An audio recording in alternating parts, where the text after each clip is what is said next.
এ ভাই ভাই খেয়েছে এদিকে আয়।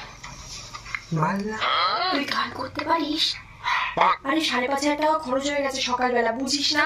এত জিনিসপত্র কিনলাম, ও যদি উঠে জানতে পারে তাহলে আমাকে উল্টো পাল্টা কথা বলবে। তুই তো গান করতে পারিস, ওকে একটা গান শোনা, আমি তাহলে ওকে ডাকি, তাহলে ওর মনটা ভালো হয়ে যাবে। ঠিক আছে। এই শোনা শোনা, এই শোনা, কি গো? আরে সাথীর বিয়ে আছে, ওঠো। লাগা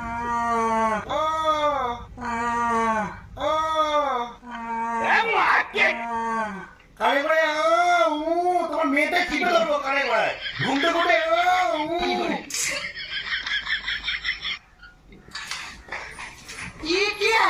এগুলো তুমি কিনেছো আজকে? হ্যাঁ, সাথীর বিয়ে না? কি সাথী মা? আরে সে আবার বল, যার জন্য তুমি 10টা শাড়ি কিনতে আইবুড়ো ভাত খাওয়ালাম। টাকা